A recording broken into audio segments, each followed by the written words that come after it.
What's up, everybody? All right. So today I thought we would chill out and play a little Stardew Valley. Um, very importantly, what I want to talk about today is self-talk. I feel like self-talk is a nice little cozy topic where I feel like I don't need the whiteboard today to describe self-talk because I don't have many things that I need to like discuss with like a visual example. But so so firstly, I want to talk about what people think self-talk is. So like I'll have a thought that's something like I'm stupid because like the main thing that people often do is that internally and externally they will think I'm stupid, and so they will verbally say I'm stupid. Both of these things are self-talk. Like any language, both internal and external, referring to yourself is self-talk. And I'll get into why self-talk is actually very important later. Um, and essentially people just think will often think that self-talk is kind of just like people will often think that self-talk is just being like is the same as like positive affirmations, which is like a completely separate thing. Like positive affirmations is a type of self-talk, but it's not, but like, you know, it's like a fingers and toes sort of thing. Like it's not like all self-talk is positive affirmations. Like I in fact wouldn't recommend positive affirmations to certain people personally. Um I think positive affirmations in a lot of ways can make certain types of minds like go off the rails more than they already are. And so I think positive self-talk, like positive affirmations, is something I specifically recommend to specific types of people. So in nowhere here am I telling everyone that they should just tell themselves like, "Oh, you're actually great. You're actually awesome. Like you're going to radiate positivity today and stuff." Like I think that that is helpful for some people, but I think that a big mistake we make in society is just assuming that that is like that is what self-talk is. So that doesn't work for me. Self-talk doesn't work at all. And I'm here to kind of like challenge that notion. Um, just in general. So this is why people don't like self-talk. So like if you're someone who has been told to have more positive self-talk or just to use like more calculated self-talk in general, and you've tried it, it has probably led to feelings like feeling invalidating because, you know, if I feel stupid, it feels dumb and disingenuous to say like I'm not stupid. I'm actually really smart. I'm actually like a really cool guy, you know what I mean? Like, and then this is not like I haven't actually looked into the science of this. I mean, I can explain it on like a scientific level. I'm just saying I haven't looked into many studies on this, but something that I've simply noticed that is just kind of a universal thing about the human condition is that being disingenuous, like for most people, even people who test highly on like the sociopathy scale, like that like people will be exhausted by disingenuousness because it takes so much more, because like, you know, you're not automatic when you're being disingenuous, and so like you're not coasting. You're actually having to like pedal your mind and think of ways to be genuine, to um you're thinking of ways to talk to people that are like calculated, like they're not genuine because they're not from you, and so like it's exhausting both mentally and physically to do that sort of thing. um and so like now we kind of so now we kind of like look back at self-talk and we're like, okay, why would I ever do self-talk? All it does, the best I can do with myself is be honest with myself, because then I'm less exhausted. Like, you know, it's exhausting to be disingenuous and tell myself stuff that I just straight up don't believe, because that's what self-talk is to me. I just think that self-talk is telling me stuff that I simply do not believe. And so, like, of course, if this is all self-talk is, I wouldn't recommend that. Like, that's not what self-talk, but that's like not what self-talk is. Like that you're thinking of like positive affirmations. Um I don't want you to have a negative thought and then like think of why it's wrong or force yourself to think the opposite, you know? That's not what I'm putting out there.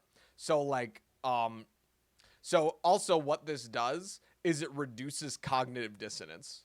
So like what that means is that like cognitive dissonance or discord is like your mind and our mind has a tendency to feel uncomfortable when our mind and the outside world is not harmonious. We don't like not knowing what's going on. And so like if we have a behavior that contradicts what we think we believe, then that creates a lot of emotional distress because like because it doesn't make sense. And so until we figure out why we do the thing, we will come up with rationale for why we believe what we believe about ourselves. So like for instance, like someone like I'm trying to think of a good example of cognitive dissonance.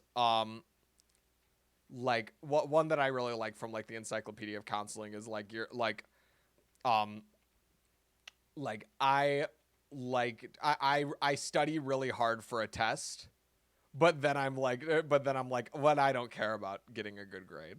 I don't know if that's a great example of that, but like it's basically like, does the world and what we feel, are they congruent?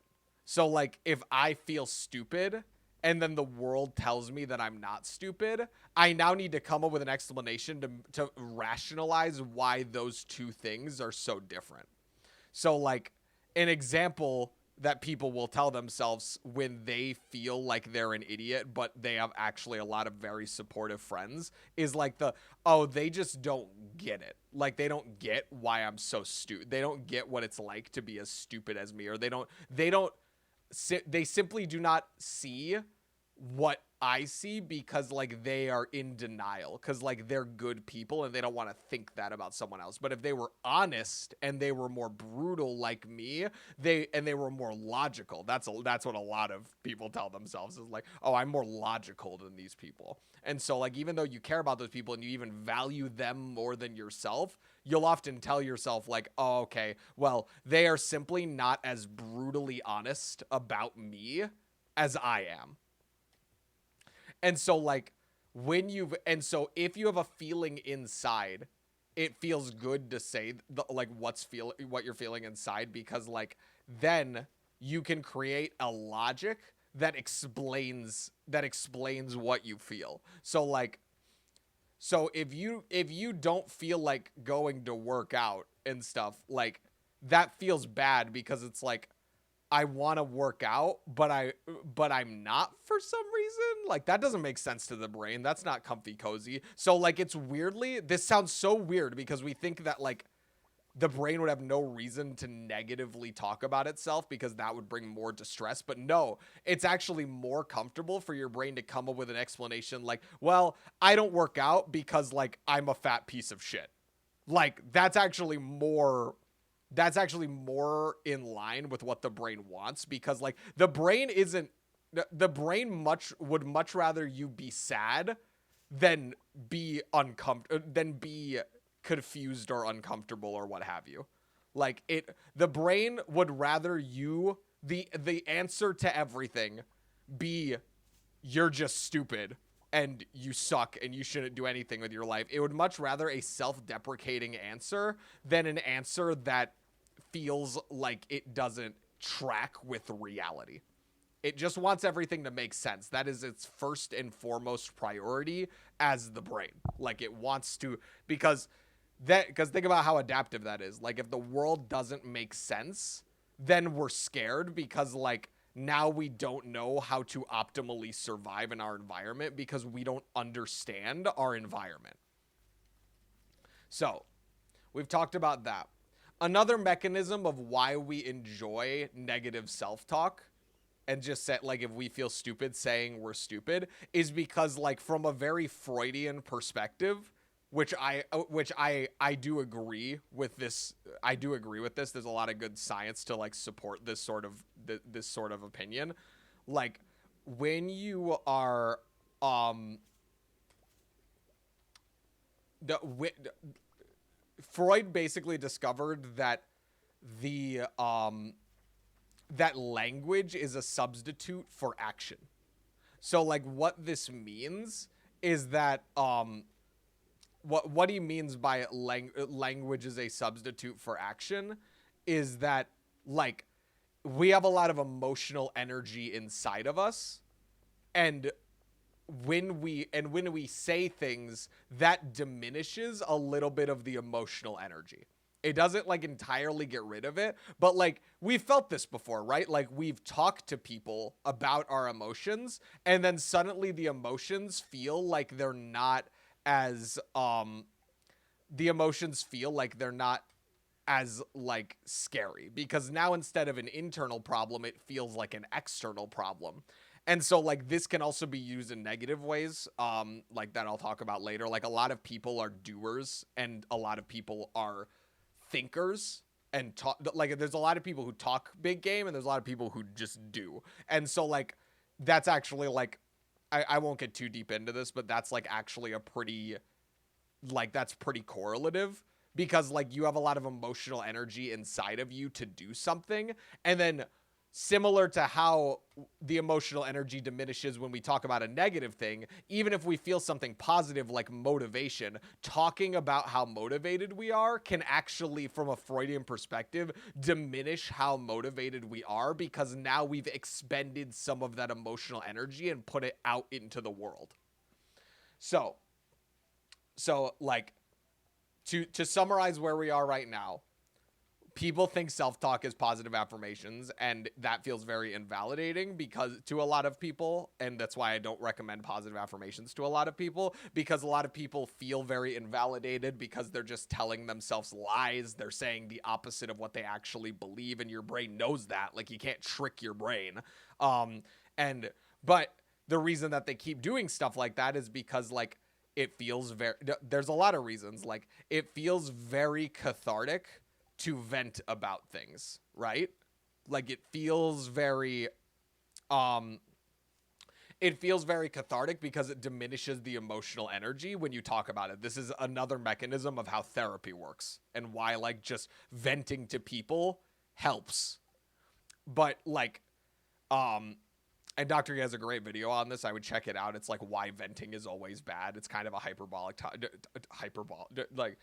kind of a hyperbolic title, but like it's basically explaining that like like if you complain about stuff that's within your control, then you'll have less power to be able to change it because you're diminishing the emotional energy of it. And so yeah, that's and so it diminishes the emotional energy, and it feels a lot better because it reduces cognitive dissonance, because now you're vocalizing why your thought process is the way it is. And now you're like, oh, okay, so my thoughts are this way and I'm speaking this way. That feels like the world makes sense because now I'm vocalizing my explanation. Now it's out in the world. And now people will get it. Like people will get why my version of my brain is the real way. So I'm not telling you guys to have positive affirmations. In fact, I'm about to go into what real self-talk actually is. Um, yes. Oh my goodness. Finally. Anyway, sorry, distracted. But if I want to show, oh my goodness, guys. Anyways, so it's gonna make no sense to people who are audio only listeners. Stuff's happening, Stardew, romantic stuff. Anyways, so what I tell people to do with self-talk, and what I found to be very, very helpful, but also very, very difficult, is to use kind of detached self-talk. So like so this is why this is important. So the way that self-talk works and the reason why people say that, it has nothing to do, in my opinion, this is how I perceive it. I could care less if your emotional energy is diminished in the moment. I'm talking more about long term. And it's like, how does the way I talk, like, as I'm just going to forget about it and go back to my thought loops and everything like that. I'll get to that.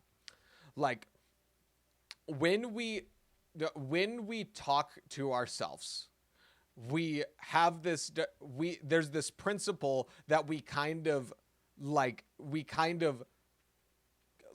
have stuff bubble under the surface. So like if I say I'm stupid, that kind of sends a thought into the future. That's kind of like I feel stupid. And so like then later people will always wonder, I don't get it. I already acknowledge that I'm stupid all the time. Why is my brain still bullying me? Why is my brain still bullying me and telling me that I'm stupid? It's actually because of the self-talk. So like this sounds really wild. This is like really hard to understand from like a logical perspective. But when you use specific internal and external language, what you are doing is you are essentially investing in future thoughts that follow that thought pattern. So think of this like it's fitting because I'm playing Stardew and we're like taking care of crops. Think about it as like trailblazing. So like, you know, if like a tractor or just like an animal or something, if it goes over an area of grass, that grass is going to get flattened, and then the next animal is going to be like, what's the fastest way through this? It's going to use that path too. Once again, Dr. K talks about this in great detail. Like, and I really like this analogy because this is what the brain does. Because once it forms a habit of thinking that is comfortable, it will start to compulsively take place in that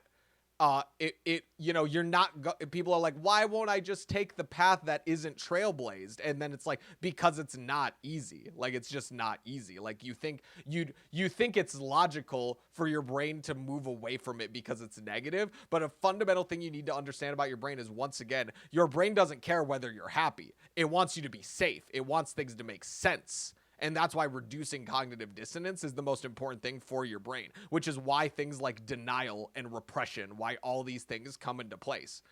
Because like it's all in an effort for the world to feel less scary, because at least everything makes sense in this hypothetical world.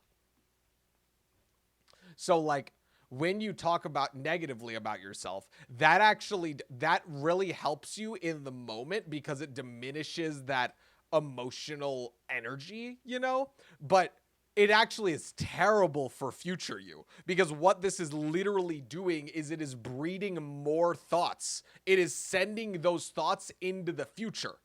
You're basically investing in the stocks of having a negative self-perception.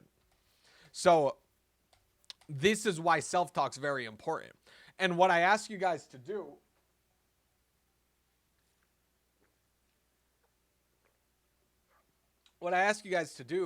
is not to tell yourself that you're great, but to at very minimum detach from the thought. And then I'll teach you what to do after that happens. So like essentially what you want to do is, so like if I have the thought I'm stupid, I do not want to then be like, yeah, it's because I'm stupid. Instead, the type of language that I want to use is not the opposite. It's okay to feel stupid. I don't want you to think you're not stupid, quote unquote, like kind of weird way to put it, but I'm not trying to get you to stop thinking that you're stupid. I want you to instead simply separate out your mind from you, because you are not your thoughts and you are not your emotions. And so like all I want you to do is instead, it's crazy how powerful this is just instead think to yourself, my mind is telling me that I'm stupid. And then here's where people get tripped up. This is the problem. People will then be like, oh, okay, because we always have this idea that we have to do something next. Like, what's next? What do I do? But like, here's the thing. This is what you really need to do. Like, instead, don't tell yourself don't tell yourself the opposite. Just simply let me get my bearings. So like, instead of telling yourself that you're awesome, say, okay, my mind is telling me that I'm stupid. Now, instead of using that emotional energy to attack that thought process and say, actually, like, oh, okay, so that means that it's wrong because it's just in my mind. Don't make a value judgment about it. This is where everyone gets tripped up, because then what does that do? It invites you to start arguing and debating your mind. And who always wins that fight? That's right, your mind. You never win the fight. That's why you're trying to figure out how to have better self-talk.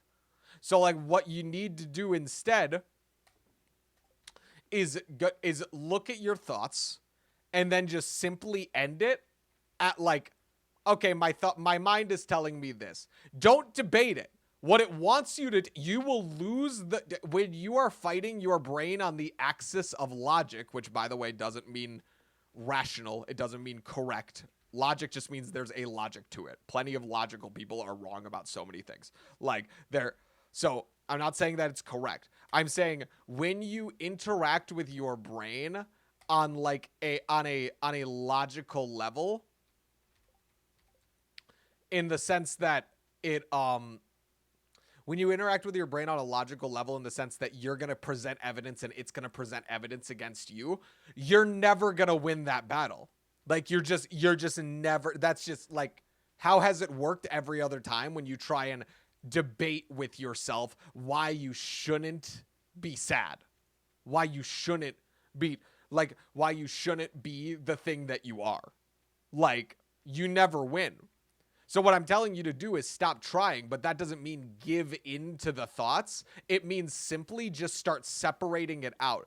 But I don't know how to describe this to you guys. Like, the part of you that wants to do the next part, quote unquote, like the part of you that wants to then be like, well, now I can use this detached language to show my brain, hey, look, it's just a thought. It's not real. It's like, you shouldn't think it because like your mind is just lying to you and stuff. That is a value judgment on that. So like, you'll win whenever your brain decides to get in line for that day and say like, oh, okay, I guess we are, like, when your frontal lobes are able to process that healthily. But like, what about the 99% of the time where like it can't? Like, then, because then, do you guys see this? Like, you guys, because that's like your logical thought is governed by specific emotions and thoughts and everything like that. You guys are then choosing to surrender your mental well-being to how much energy your brain has to fight against that per day. And like, I'm telling you that like, there's ways to just like not even touch the bear with a 10-foot pole. I'm saying that like, when you guys are like so eager to pick a fight with it, you wanting to pick a fight with your brain and prove it wrong is exactly why you keep losing. Like, you need to take a pacifistic role with your brain. And a lot of people who are in negative headspaces will hear that and immediately say, I let my brain steamroll me all the time. That's not what pacifism is. Pacifism is not like, oh, I'll let you walk all over me. Like, pacifism in like a mental health sense is just choosing to avoid the fight. And so don't not interact with your thoughts either. Don't just like run away from your thoughts because they're negative thoughts. Instead, interact with the thoughts, but stop ace attorneying them. Like, stop presenting evidence and then they present evidence. And then hopefully, if you're lucky and if you're feeling a certain way about it, hopefully you could get to a point where you can win against the thoughts. I don't think that's optimal, let alone not short term, let alone long term. Like, I don't know. I don't think that's optimal personally. I don't know what anyone else thinks. I just feel like people who think that the solution to mental health is convincing their brain that it's wrong. Like, what did we talk about the other day? For those of you who weren't there for the stream and stuff, we talked about how to have a conversation with someone and why people don't listen to you. And it's like the number one mistake people make going into debates and why they never convince anyone is because they go into the conversation with the with the mindset of, okay, I'm going to try to convince this person that they are wrong. Your brain sees that and is threatened by it and is therefore going to fight back even harder. And so much like how people are much more willing to listen to you when you're actually being open-minded and non-confrontational, why do you expect your brain to react any differently to the way you talk to it? Like, yeah, it's safe and cozy and makes sense to you, but like, look where safe and cozy has gotten you in your life. I'm assuming that like people who clicked on this video are like negative self-talkers and like they've tried positive self-talk and it just doesn't work. Like, look where cozy has gotten you. Like, you feel so uncomfortable when you don't get to make a self-deprecating joke and stuff like that. Like, you feel so uncomfortable. And look how far avoiding that uncomfortableness has gotten you. Now you're in this situation. When is this festival? Is it at nighttime? I didn't look. I'm gonna be real. I didn't look. But yeah. So instead, this will feel very bad because like there's like when we feel really bad, we often feel literally almost suffocated by our brain. Because like it's like you're not being honest because all these thoughts start bubbling up and we get so uncomfortable. And when we make jokes about it at our expense, like that's called, I want you guys to think of it as coming up for air. Like that's like a common thing in therapy, is that like people will come up for air by like lightening the mood by saying that sort of stuff. And so like they'll make a joke or something. And so when you make a self-deprecating joke about yourself, it might feel lighthearted because it's like, oh no, it'd be bad if I genuinely was venting about this thing. But no, I'm actually being responsible because I'm just making a joke about it. That's like worse. It's literally like the Chidi Anagonia thing. It's literally like, okay, but that's worse. You get how that's worse, right? And so, oh my goodness, it's so pretty here. Oh. This is so weird out here. But oh my God, Papyrus. Sorry, I'm just trying to collect myself because I'm talking without a script right now. I've got like bullet points of what I wanted to talk about, but like trying to, I don't want to, I typically just ramble, but I'm trying not to do too much of that. So I'd rather take a break for a second.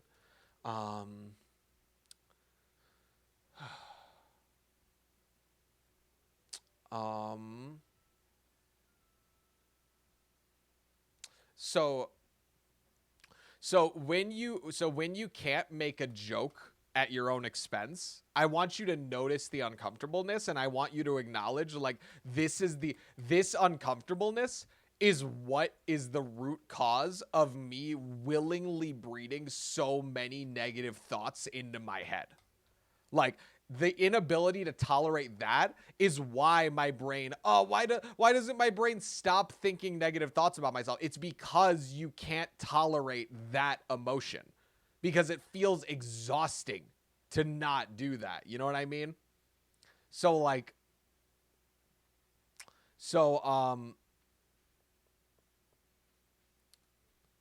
yeah, like that's,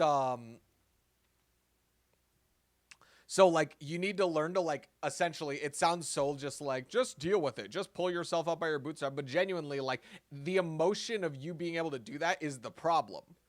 And so like, as long as you can tolerate that emotion, like, you know, if you truly think that that's better in the long term for you, if you truly want to, I can't make that decision for you. That's what's so hard about this. I can't force you to work out just because I can give you a treatment plan. Like, just because I can give you a workout plan.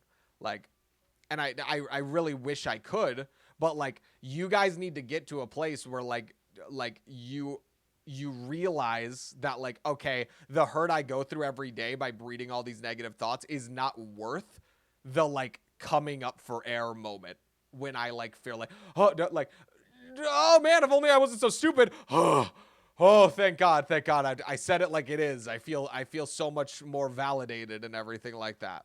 Um, and so that's just a piece of it.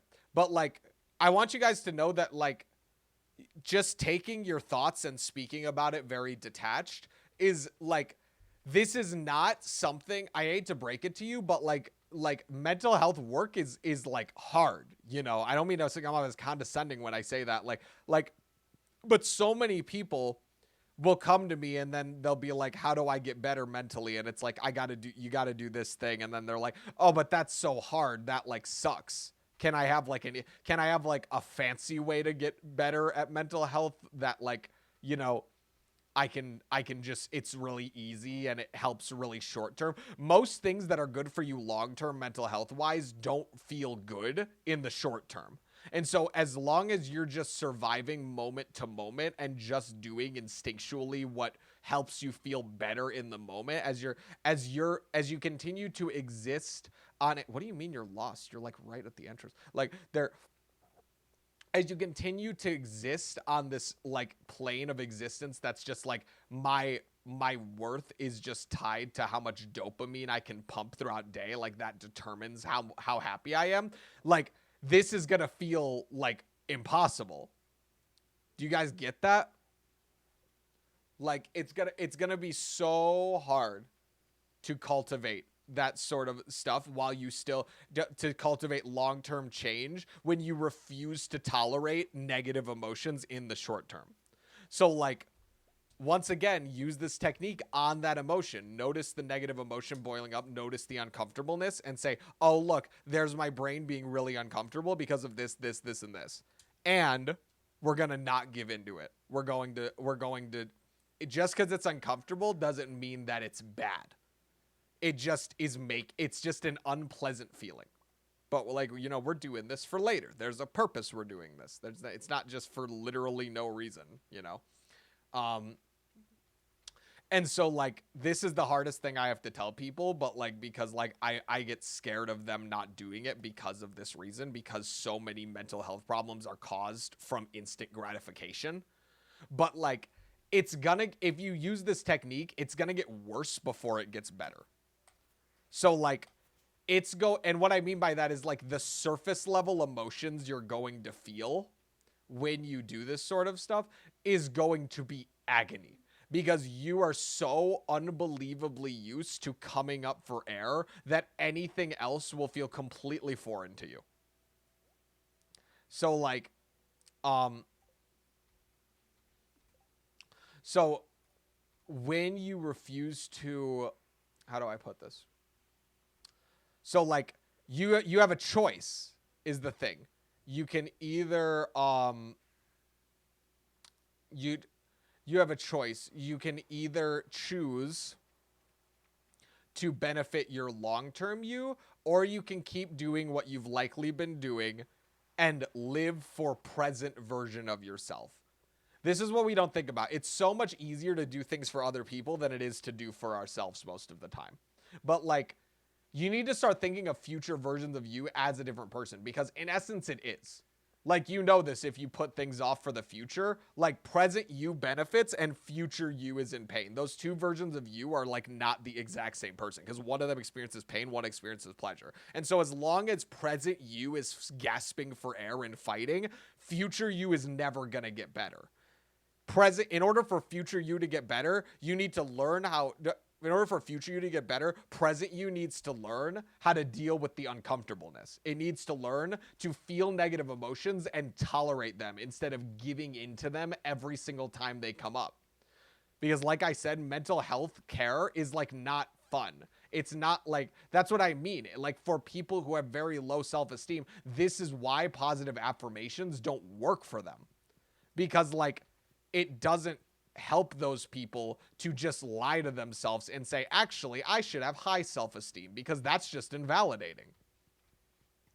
So essentially what I want you to do is so like over time you're going to get results but don't beat yourself up for failing in this process. So essentially, this is an example of someone who's going to really struggle with this mentality. So they get a thought, oh my God, I'm so stupid. Oh my God, I'm so awkward. Oh my God, I'm so ugly. Oh my God, no one wants me here. No one wants me here. And then what my brain typically would do is go like, guys, I'm so stupid. I'm so stupid. I'm just so dumb. Like, why can't I get anything right? I'm just so dumb, guys. And then your brain will be like, oh, thank God. Well, what we're going to do is we're not going to do that. And instead, we're simply going to detach. And we're going to say, instead, I'll outline this for you. Like, instead, what we should do is we should say to ourselves, I'm not like, okay, look at that. My brain is telling me that I'm stupid. My brain is telling me that I'm dumb. And then your mind will be like, and then what your mind will probably do is say, no, but you are dumb. Here's all these reasons why you're dumb. And then this is the mistake people make. They get coerced into fighting their brain. Because if we just lay down and take it, our mind is like, isn't that like letting the brain win? Because then we're not fighting it. No, you let the brain win when it turns your anger against yourself. Like when you feel frustrated at your when you feel so frustrated about the situation. Like let me recalibrate. Sorry. It's hard for me to like say this stuff. I feel like this would weirdly be worse with a whiteboard. Even though I'm kind of scrambled. Like what I'm saying is that when your brain gives you all these logics and these pieces of logic and evidence, your mind is immediately going to go to, okay, if I can't refute those, then it's right. But I just want you to notice it when it happens. Notice, okay, my brain is going to, of course my brain's doing this. It's giving me a lot of reasons to think this about myself. Like it's giving me so many reasons to think a specific thing and way about myself. And then the thing that causes me to lose is when I fight that battle, because your mind has already made up its mind. It already knows it's like, yeah, we feeling stupid today, boys. Like it already decided for you what you want to do. And so like that's why you always lose the logic battle. Quit arguing with your mind. You're not conceding defeat. You're just acknowledging that it's a fruitless endeavor. Like just observe things without judgment. Just simply say, okay, my brain is telling me that I'm stupid right now. And then this is where people will mess up, is that people will start to process emotions and then they fail at the secondary emotions. So now let's imagine I fail. Let's imagine the emotions are too strong. I'm even going to give you guys a playbook for what to do if your emotions are too strong to cope with. So what I want you to do is I essentially want you to so like this is how it would happen. Like, oh, okay, I noticed that my brain is feeling this way. It's because you are. And I'm just like, and then my brain, it can't help itself. It's just like, well, no, I'm not because of this. It's like, oh, really? Well, what about this? What about this? And then it will give you a million reasons. And it's just like, fine. You're right. I'm stupid. Fine. And then your brain will just give up. It's done. I'm done fighting this fruitless battle. Like you can feel whatever way you want about me. Like I feel that. So yeah, we feel stupid. You caught me. Like, and it's going to be mad. And then now here's a very important thing. I want you. So like there's the initial thought, the judgment. And then what I'm trying to encourage you to do is to forgive yourself for judging yourself. Now, sometimes people fail to forgive themselves for judging themselves. And and then they use that secondary failure as an excuse to fail the rest of the chain. They're like, well, I already tried it. I failed at the primary and secondary levels. And now what I want you to do is like, okay, it is okay. Now I want you to think it's okay for me to not forgive myself. Because think about it, like that sounds paradoxical, right? It's like how the hell does that work? Like if I because now you're saying I should be able to judge myself. Well, think about this. What's the antithesis of that? What are you trying to get me to tell you? You're trying to get me to tell you that it's not okay to do that. And what does that do? That creates less forgiveness. And so what I want you to do is simply say like, I'm not strong enough today to fight these thoughts. Like these thoughts are reality to me today. I'm not strong enough to do that. And like forgive yourself for not being strong enough to do that. And if you can't forgive that, just find where the 0.001% of forgiveness is, and then people will say it's pointless to forgive myself 0.001%, because you know what that does? It takes away a lot of the comfort, because now you're forgiving yourself. Your brain's gonna hate you for forgiving yourself. It's gonna hate you for that. But this is what I mean. You have to tolerate that negative emotion. So just because you can tolerate a negative emotion, some days you simply will not be strong enough to deal with the negative emotion. And so instead, what I want you to do is simply find the part in the chain where you can forgive yourself a tiny, tiny bit. So like at like the 7th level where it's like, I can't forgive myself for like, I didn't forgive myself. Look how stupid I am for not forgiving myself. And it's just like, okay, can you forgive yourself for not forgiving yourself? It's like, no. It's like, okay, can you forgive yourself for not forgiving yourself for not forgiving yourself? Like, go down the chain, even if it feels like a thought loop, and just find the 0.01% chance. It's like, okay, yeah, whatever. I guess on some level, like this was like, you know, someone in my life's fault. Or like, you know, I guess that like, you know, I didn't ask to be bullied or like abused as a kid or whatever. Like, and it's just like, I guess that I can forgive myself because like it wasn't all me who did this. Like, and even if you begrudgingly are like, nah, about it, like that's good at any level. Find whatever percentage you can get, because let me tell you, 1% forgiveness goes a hell of a lot further than 0%. It doesn't feel good. Once again, forgiveness in the moment actually doesn't feel as good as just giving into it and self-pitying. It's actually harder to do that. It's harder to forgive yourself. It's easier in the long term because it just is, you know, it's so much less mental work, but like it's actually harder. So I'm not telling you, just because it's simple doesn't mean that it's easy. This is really hard work. But that's why I'm telling you, you're probably going to fail at a lot of the parts of the way in your journey to positive self-talk. Or even just detached self-talk, and just like notice the lack of forgiveness. And it's like, can you forgive yourself for not forgiving yourself? And it's like, no, I can't. It's like, okay, can you forgive yourself like 50%? Like, is it like kind of half the world's fault? No, okay. Is it like 1% the world's fault? Is it like 1%? Can you at least acknowledge, like, you don't even have to blame anyone. Like, can you at least acknowledge that like you're not the only thing in this universe to blame? There wasn't a single other particle separate from you that was a cause and effect for this sort of thought process. Like, it's just like, okay, yeah, but that's obvious and stuff. It's like, okay, but like, just stop at the okay. It's okay. So there, we'll forgive ourselves 0.0001% today. And then tomorrow we'll try for 0.0002. And if we go back to 0 tomorrow, guess what? Let's try and forgive ourselves for that. And then you keep going and keep going and keep going. So essentially, self-talk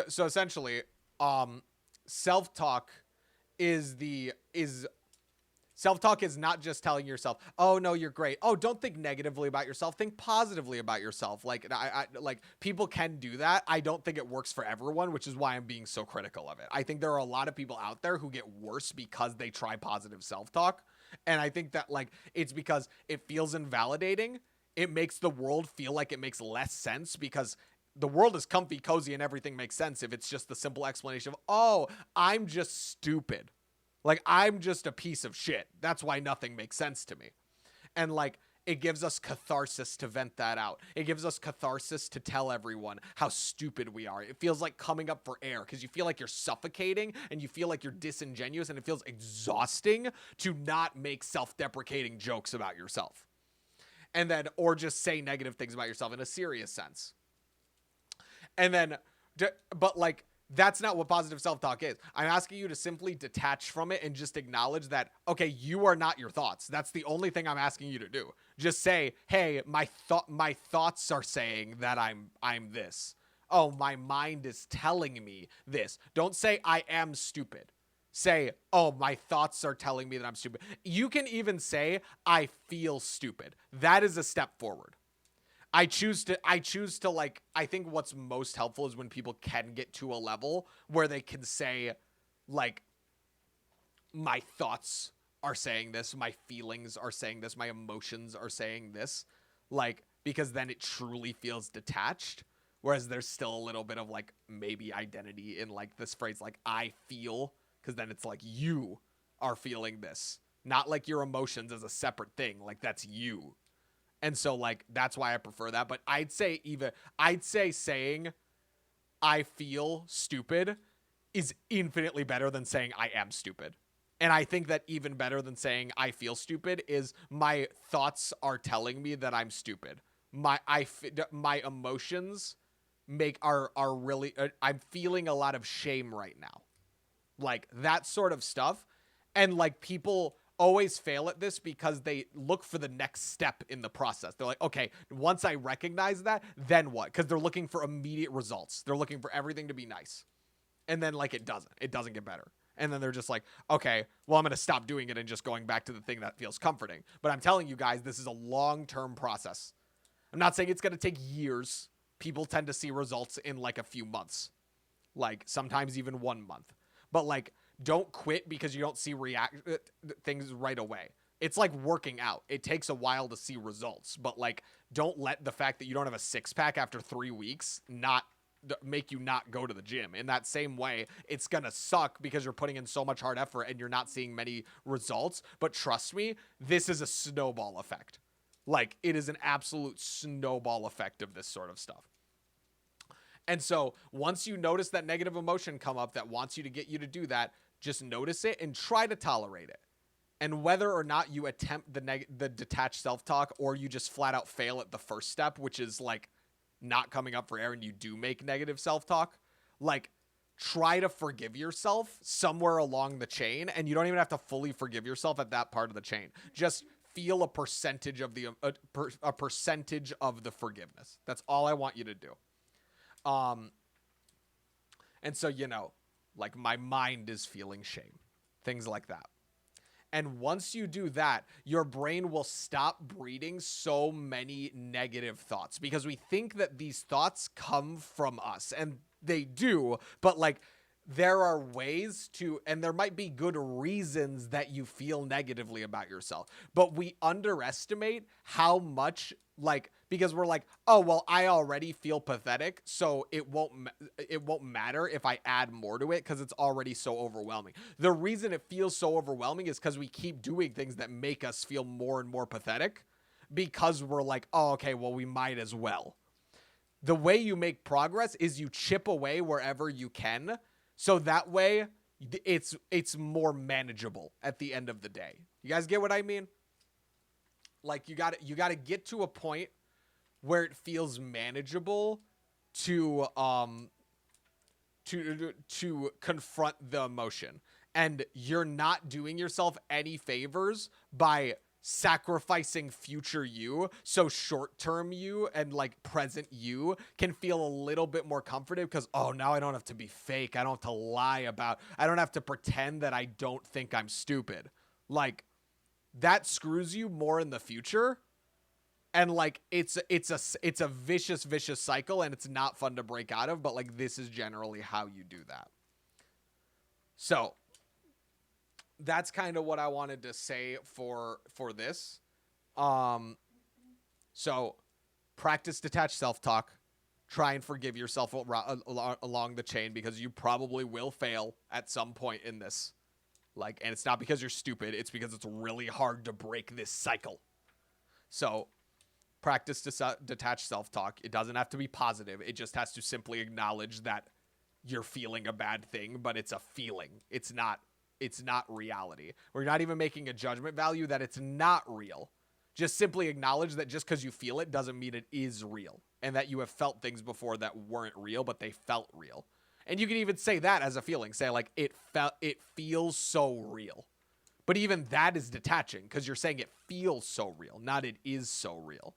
So wherever you can make progress, your brain is going to either jump to, it either needs, your perfectionist mind is going to be like, I either need full forgiveness or no forgiveness. That's why people end up not forgiving themselves. Accept the 1% forgiveness and then acknowledge how uncomfortable it feels and how unfair it feels to deal with the 1% forgiveness. That's where the money is. Just get whatever you can out of the forgiveness. It's going to suck, but please just keep picking those forgiveness berries.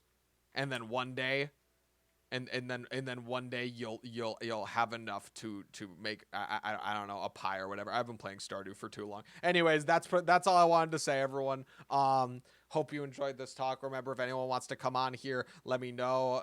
Message me on Discord or something, or come in chat. That you can come on. We can talk about psychology stuff.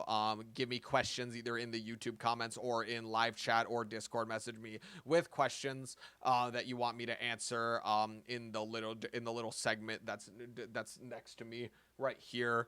Right here. And yeah. So thanks for joining, everyone. Goodbye.